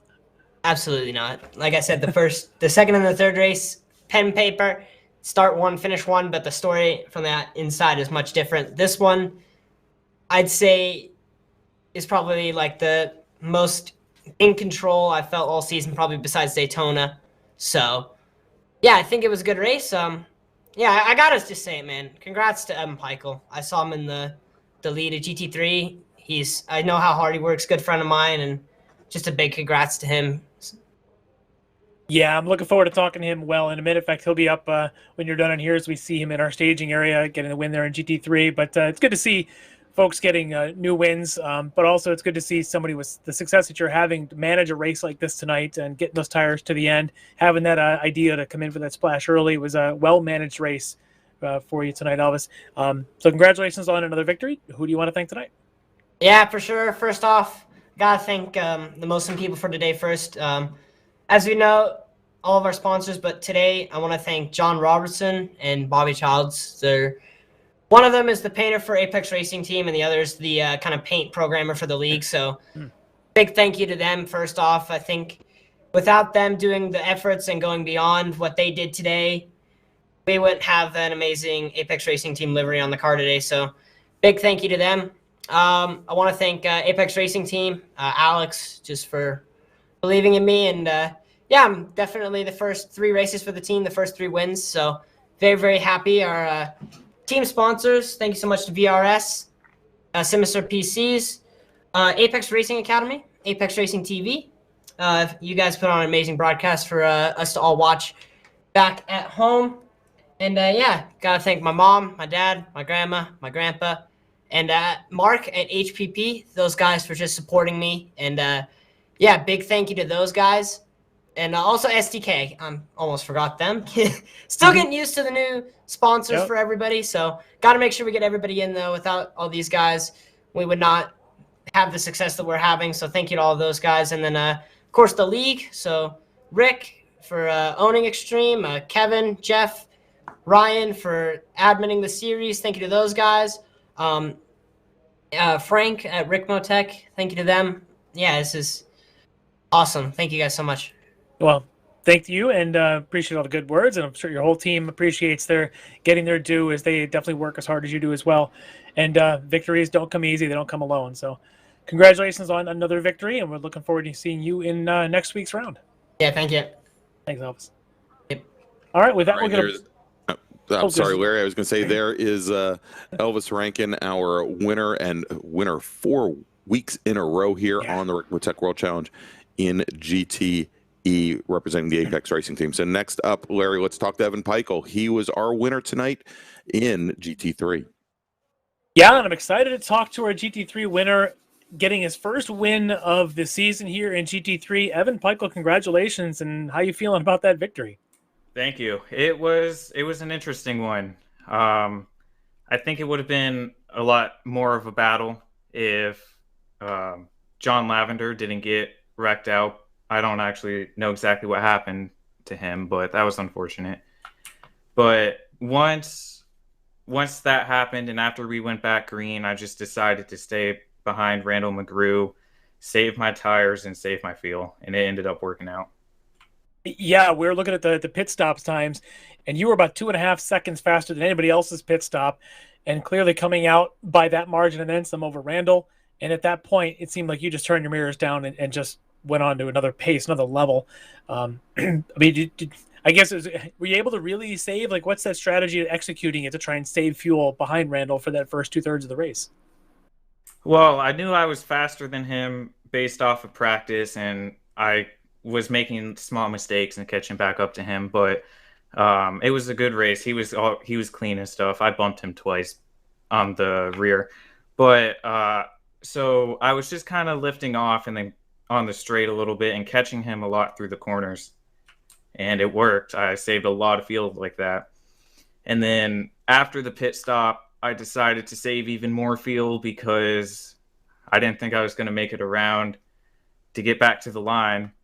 And I did not. I'm on the back straight right. Well, I'm on one of the straights right now. Didn't quite make it around to the photo at the start-finish line, but you took the important lap and that checkered flag to be able to get the victory here in GT3. So now you are the 4th winner in 4 rounds. It's going to be extremely tight to the end here in GT3. So with this victory here tonight, anybody you'd like to thank for the win? I'd like to thank everybody at Apex Racing and everybody who puts on this league. It's an amazing league, and it's actually the first league I've ever done. I'd like to thank Frosty, St. Clair, everybody at Orion and Aquila just for being super supportive, and my parents and everybody who supports me. All right. Well, I'm sure they're going to be loving watching this race back here tonight with you taking the victory here in GT3. So congratulations again on that, and looking forward to seeing you in the next round. Yeah, I'm looking forward to it. All right. Thanks, Evan. All right, and there you go. That is Evan Peichel, driver of the number 263 Aquila Racing machine, takes the win tonight in GT3. And Larry, I think he mentioned it. This is his rookie season, so a great job for him. Maybe up for Rookie of the Year here in the Ricmotech World Challenge. All right, so let's take a look here at what we have coming up with the different Ricmotech series. And next up on the docket is going to be next week, March 29th. It's going to be round 5 of the Classic Sprint Series. Those are our Mazda MX-5 cars. They're going to be at Detroit Belle Isle. That is a 60-minute race. And of course, like all of the Ricmotech Series races, starts at 8 p.m. Eastern. Then in 2 weeks, we're going to have round 5 of the Sports Car Series. Those are our GT4 and TCR entries. They're also going to be at Detroit Belle Isle. And actually, I'm showing them as being, well, let's scratch that, because they were at Detroit just this last week. They're going to be at Sonoma Raceway in 2 weeks, also for a 60-minute race. And then finally, in 3 weeks, we're going to be heading out to the west coast of the United States. We're going to be going out to the home of the Long Beach Grand Prix for round 5 of the Ricmotech World Challenge. All 75 minutes of action, going to be April 19th at 8 p.m. So, want to thank everybody for joining us. Of course, you can find out more information about the Ricmotech World Challenge and the other Ricmotech series at extrememotorsports99.com. Remember to like us on YouTube and ring that bell for notifications. Go and follow the series here, and we will see you next week. Ricmotech, high-performance sim racing equipment. There's only one place to go, ricmotech.com.